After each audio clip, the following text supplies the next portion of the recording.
जय माता की। आप सभी का हमारे YouTube चैनल जय माता की एक प्रार्थना में हार्दिक अभिनंदन है।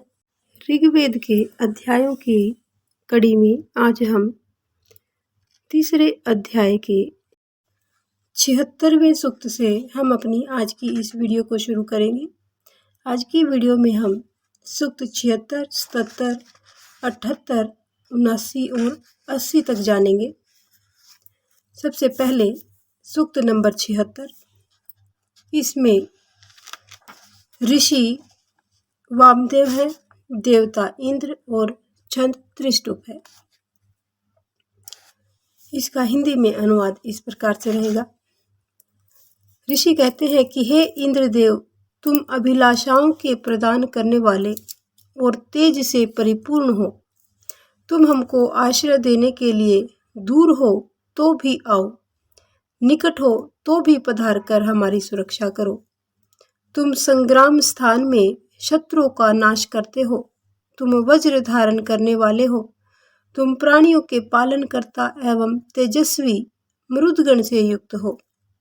हमारे सामने आने वाले इंद्र आश्रय देने और धन प्रदान करने के लिए अपने अश्वों के साथ हमारे समीप आए। वे इंद्र वज्रधारी, धनैश्वर्य से युक्त एवं श्रेष्ठ है। युद्ध का अवसर होने पर वे हमारे कार्यों में सहयोगी बने। हे इंद्रदेव, हमारे साथ सखा भाव रखते हुए हमारे द्वारा किए हुए इस अनुष्ठान को हविपूर्ण करो। हे वर्जिन, हम आपकी प्रार्थना करते हैं। जैसे शिकारी हिरणों का शिकार करता है, वैसे ही हम तुम्हारी शक्ति से धन को ग्रहण करने हेतु युद्ध में विजेता हो। हे इंद्रदेव, तुम अन्नों के दाता हो। तुम प्रसन्न युक्त मन से हमारे नजदीक आओ तथा हमको चाहते हुए उत्तम प्रकार से सिद्ध किए गए सोमरस को पियो। दिन के मध्य वंदना सवन में उज्जवल स्रोत सहित हर्ष प्रदायक सोम को ग्रहण करो। हे इंद्रदेव, पके फल वाले वृक्ष के समान और अस्त्र कुशल विजेताओं के समान पराक्रमी हैं। जो इंद्रदेव पके फल वाले वृक्ष के समान और अस्त्र कुशल विजेता के समान पराक्रमी हैं, जो नए ऋषियों के द्वारा असंख्य तरह से पूजनीय होते हैं, उन इंद्रदेव के लिए हम प्रशंसा से परिपूर्ण श्लोक उच्चारित करते हैं। जो शैल के समान विस्तृत है, जो तेज से तेजस्वी है, जो शत्रुओं को वश में करने के लिए प्राचीन समय में उत्पन्न हुए, वे इंद्र जल से भरे हुए पात्र के समान अत्यंत तेजस्वी एवं श्रेष्ठ वज्र के धारण करने वाले हैं। हे इंद्रदेव, तुम्हारे प्राकट्य समय से ही तुम्हें कोई रोकने वाला नहीं है। यज्ञ आदि शुभ कार्यों के लिए तुम्हारे द्वारा किए गए धन का पतन करने वाला भी कोई नहीं हुआ। हे बलशाली, तुम बहुत ही तेजस्वी और अभिलाषाओं की वृद्धि करने वाले हो। हमारे लिए धन प्रदान करो। हे इंद्रदेव, तुम प्राणियों के धन एवं ग्रहों के पर्यवेक्षक हो। तुम विघ्न प्रदान करने वाले असुरों से गौओं के दल को मुक्त करते हो। तुम शैक्षणिक कार्यों में अग्रणी और युद्ध काल में नेतृत्व करके शत्रुओं पर वार करते हो। तुम उत्पन्न संपन्न करता हो। वह सबसे अधिक बुद्धि वाले इंद्रदेव किस वाणी, बल और बुद्धि से परिपूर्ण है। इन कार्यों के द्वारा वह श्रेष्ठ इंद्रदेव बार बार असंख्य कर्मों को करते हैं। वे मनुष्यों के पापों को समाप्त करते हुए वंदना करने वालों को धन और ऐश्वर्य प्रदान करते हैं। हे इंद्रदेव, हमारा नाश न हो। तुम्हारे लिए जो प्राणी अपने को अर्पित करता है, उनको अपना लेने योग्य ऐश्वर्य दो। हमारी अर्चना स्वीकार हो। हे इंद्रदेव, तुम प्राचीन काल में ऋषियों एवं अन्य हमारे द्वारा भी पूज्य हुए हो। तुम नदी के पूर्ण करने वाले जलों के समान हम वंदनाकारियों के अन्न की वृद्धि करते हो। तुम अश्ववान हो। हम तुम्हारे लिए नवीन श्लोकों की उत्पत्ति करते हैं, जिसके द्वारा हम पथ संयुक्त बन के तुम्हारी प्रार्थना और परिचर्या करते हैं। तो ये था सूक्त नंबर 76 जो यहीं पर संपन्न हुआ। अब हम जानेंगे सूक्त नंबर 77। इसको शुरू करने से पहले आप सभी से निवेदन है कि यदि आप अभी अभी चैनल पर नए आए हैं तो कृपा करके चैनल को सब्सक्राइब कर लीजिए और घंटी जैसे दिखने वाले बटन को दबा लीजिए, और ताकि आने वाली नई वीडियो की नोटिफिकेशन आपको सबसे पहले और आसानी से मिल सके। और यदि आपने अभी तक वीडियो को लाइक नहीं किया है तो वीडियो को लाइक कर लीजिए। तो अब जानते हैं सूक्त नंबर 77। इसमें ऋषि वामदेव है, देवता इंद्र है और छंद पंक्ति और त्रिष्टुप है। इसमें ऋषि कहते हैं कि हे वीरेश्वर इंद्र, वंदनाओं के द्वारा हमारी सुरक्षा हेतु पधारे। हम वह वृत्ति को ग्रहण हुए हमारी प्रसन्नता से ही प्रसन्नता को माने। जो शक्ति कौशल से संपन्न और सूर्य के समान तेजस्वी है, वे इंद्रदेव हमको पराजित करने वाले होकर पोषण करे। हे मनुष्यों, यज्ञ आदि शुभ कर्म करने वाला राजा के समान, जिनका सबको करने वाला कर्म शत्रुओं की सेना को पराजित करने में सक्षम है तथा हमारे रक्षक है, यह है उस यशस्वी और ऐश्वर्यशाली इंद्र के पराक्रम के कारण रूप मरुदगण का इस यज्ञ स्थान में वंदना करो। हे इंद्रदेव, हमको शरण देने के लिए स्वर्ग, धरा, अंतरिक्ष, सूर्य मंडल में या जिस दूर स्थल में भी हो, वहीं से मरुदगण के साथ आप यहाँ पर पधारो। जो स्थिर और सर्वश्रेष्ठ समृद्धियों के स्वामी हैं, जो प्राण रूप शक्ति से शत्रु की सेनाओं को हराते हैं, जो अत्यंत कुशल हैं और प्रार्थनाओं को करने वालों को उत्तम धन प्रदान करते हैं, उन शत्रुहंता इंद्रदेव के लिए हम इस यज्ञ स्थान में प्रार्थना करते हैं। जो सभी संसार को स्तंभित करते हुए गर्जन शब्द को उत्पन्न करते हैं और हव्यां स्वीकार करके वर्षा के द्वारा अन्न प्रदान करते हैं, जो उत्तम स्रोत के द्वारा श्लोक के पात्र हैं, उन इंद्र को यज्ञ स्थान में हम आमंत्रित करते हैं।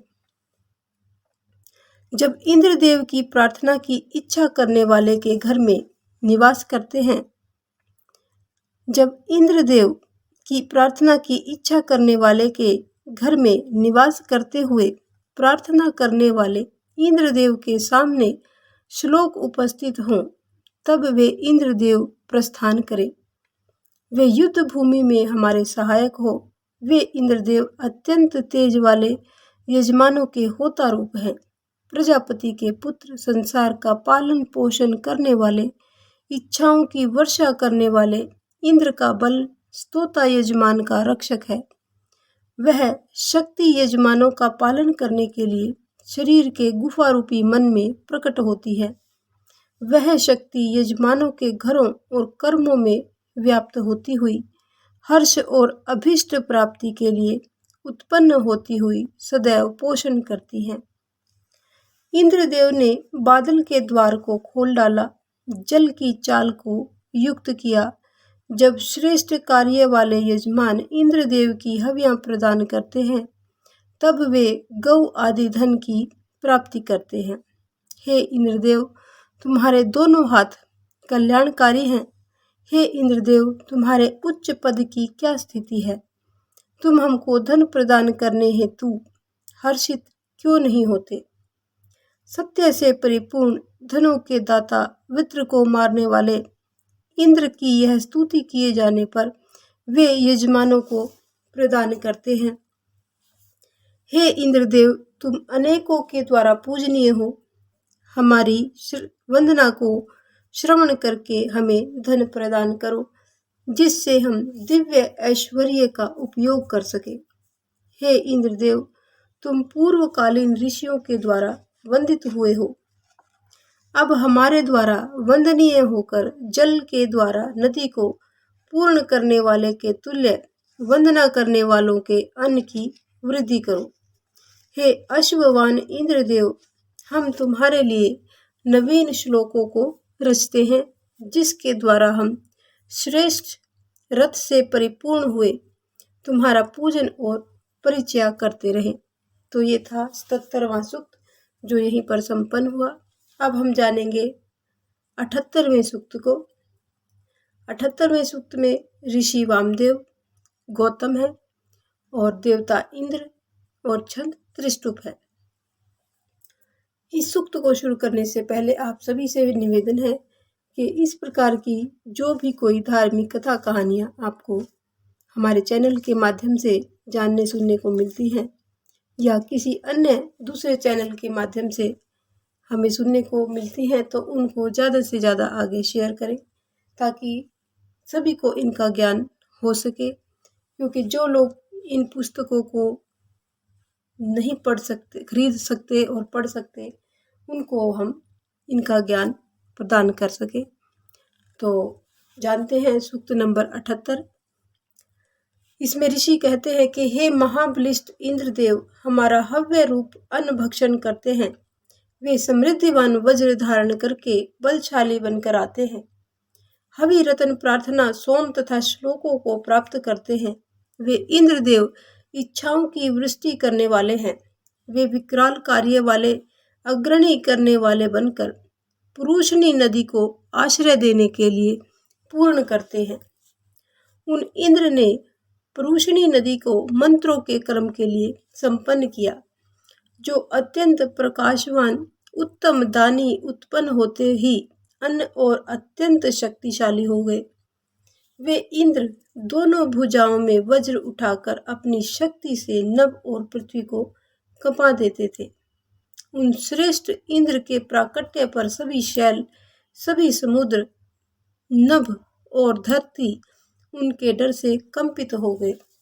वे बलशाली इंद्रदेव गतिमान आदित्य, माता पिता, अंबर, धरा को धारण करते हैं। इंद्रदेव के द्वारा प्रेरणा प्राप्त पवन मनुष्य के तुल्य ध्वनिकारी होता है। हे इंद्रदेव, तुम सर्वश्रेष्ठ हो। तुम्हारा कार्य महत्वशील है और तुम समस्त सवनों में वंदनाओं के पात्र हो। तुम अत्यंत मेधावी एवं पराक्रमी हो।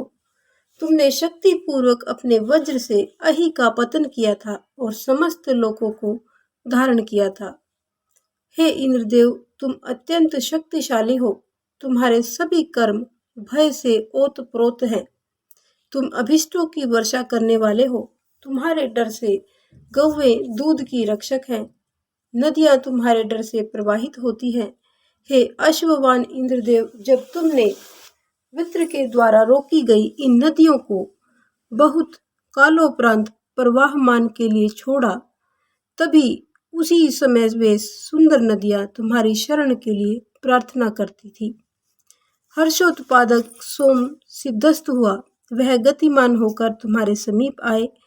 तीव्रगामी सवार चलने वाले अश्व की लगाम पकड़कर जैसे उसे प्रेरणा देता है, उसी प्रकार से तुम पवित्र कर्म वाले स्तोता की वंदना को प्रेरणा प्रदान करो। हे इंद्रदेव, तुम शत्रुओं को हमेशा हराने वाला श्रेष्ठ बल हमें दो। मृत करने योग्य शत्रुओं को हमारे अधिकार में करो और हिंसा करने वाले विरोधियों के हथियारों का पतन करो। हे इंद्रदेव, हमारी प्रार्थना को सुनो। हमको विविध भांति का अध्ययन आदि प्रदान करो। हमारे लिए मोतियों की शिक्षा प्रदान करो और हमको धेनुएं यानी गाय प्रदान करो। हे इंद्रदेव, तुम प्राचीन ऋषियों के द्वारा पूजनीय, हम भी अब तुम्हारी वंदना करते हैं। तुम जल के द्वारा नदी को पूर्ण करने के समान वंदना करने वालों के लिए अन्न की वृद्धि करते हो। हे इंद्रदेव, तुम अश्वों के दाता हो। हम तुम्हारे लिए नए श्लोकों की रचना करते हैं, जिससे हम रथ वाले बनकर तुम्हारी वंदना और परिचय करती रहे। तो ये था सूक्त नंबर 78 जो यहीं पर संपन्न हुआ। अब हम जानेंगे सूक्त नंबर 79 यानी 79। इसमें ऋषि वामदेव है, देवता इंद्र है और छंद त्रिष्टुप है। इसमें ऋषि कहते हैं कि हमारी वंदना इंद्रदेव को किस प्रकार वृद्धि करेगी, वे किस होता के अनुष्ठान में प्रेम भाव से पधारते हैं। इंद्रदेव श्रेष्ठ हैं। वे सोमरस का स्वाद लेते हुए तथा हवि की अभिलाषा करते हुए उज्ज्वल धन को किस यजमान के लिए धारण करते हैं। इंद्र सहित कौन सोमरस को पिएगा, कौन उनकी दया को प्राप्त करेगा, उनकी अलौकिक धन कब बांटा जाएगा। अपने श्लोक को बढ़ाने के लिए किसकी रक्षा करेंगे। हे इंद्र, तुम श्रेष्ठ यश से युक्त होकर होता की बात कैसे श्रवण करते हो। तुम श्लोकों को सुनकर ही वंदनाकर्ता की सुरक्षा को कैसे जानते हो। तुम्हारे प्राचीन दान कौन से हैं। तुम्हारे वे दान वंदनाकारी की कामना को पूर्ण करने वाले क्यों कहे जाते हैं। जो यजमान दुख में पड़कर इंद्रदेव की प्रार्थना करते हैं और अनुष्ठान के द्वारा ज्योति पाते हैं, वे इंद्रदेव के धन को कैसे ग्रहण करते हैं। जब ज्योतिर्वान इंद्रदेव सेवन करके हम पर प्रसन्न होते हैं, तब वे हमारे श्लोकों को ठीक तरह से समझते हैं। प्रकाशवान इंद्र उषा बेला में कब और किस प्रकार प्राणियों में सखा भाव बनाते हैं। इंद्रदेव के लिए जो होता सुंदर हव्य को बढ़ाते हैं, तब उनके प्रति इंद्र कब और कैसे अपना सखा भाव प्रदर्शित करते हैं। हे इंद्रदेव, यजमान शत्रु को पराजित करने वाले तुम्हारे सखा भाव को किस प्रकार से वंदना करने वालों से कहेंगे। कब हम तुम्हारे बंधु भाव को प्रचारित करेंगे और श्रेष्ठ दर्शन करने वाले इंद्रदेव के समस्त कर्म वंदना करने वालों के लिए सुख कारक होते हैं। सूर्य के समान अत्यंत दर्शनीय इंद्रदेव के शरीर की भी सभी अभिलाषा करते हैं। द्रोह और हिंसा करने वाली इंद्र की शक्ति को न जानने वाली असुरों को मारने के लिए वे पहले से ही शस्त्रों को तेज रखते हैं। जैसे ऋणी व्यक्ति किसी सभी धन को समाप्त करता है, वैसे ही इंद्रदेव उन उषाओं को पीड़ित करते हैं। ऋतुदेव अनेक जलों से परिपूर्ण है। उनकी प्रार्थना पापों को दूरस्थ करती है। उनको ज्ञान प्रदान करने वाली प्रार्थना बहरे व्यक्ति के भी कानों में पहुंच जाती है। ऋतुदेव के असंख्य रूप हैं। तपस्वी गण उनसे अन्न की विनती करते हैं। इनके द्वारा धेनु दक्षिणा के रूप में अनुष्ठान में पधारती है। स्तुति करने वाले ऋतुदेव को वश में करने के लिए उनका पूजन करते हैं। उनका पराक्रम जल की कामना करता है। पृथ्वी ऋतुदेव के लिए दूध दुहती है। हे इंद्रदेव, तुम पूर्वज जल के द्वारा नदी को पूर्ण करने के समान स्तोताओं के अणु को बढ़ाते हो। मुनियों के द्वारा पूजनित हुए हो। अब हम भी तुम्हारा पूजन करते हैं। हे इंद्रदेव, तुम अश्ववान हो। हम तुम्हारे लिए नवीन श्लोक की उत्पत्ति करते हैं, जिससे हम रथ वाले होकर तुम्हारी प्रार्थना और परिचय करते रहें। तो ये था सूक्त नंबर 79 जो यहीं पर संपन्न हुआ। इसके साथ ही हम अपनी आज की इस वीडियो को यहीं पर संपन्न करेंगे, क्योंकि वीडियो काफ़ी लंबी हो चुकी है, इसलिए इसको यहीं पर विराम देंगे। आगे के सूक्त को हम अपनी अगली वीडियो में जानेंगे। तो वीडियो के अंत में आपसे एक बार फिर से प्रार्थना है कि यदि आपने वीडियो को लाइक नहीं किया है तो वीडियो को लाइक कर लीजिए, और चैनल पर नए आए हैं तो उसको सब्सक्राइब करके घंटी के बटन को अवश्य दबा लें। तो मिलते हैं आपसे अगली वीडियो में अगले सूक्त के साथ। तब तक के लिए जय माता की, जय हिंद, जय भारत।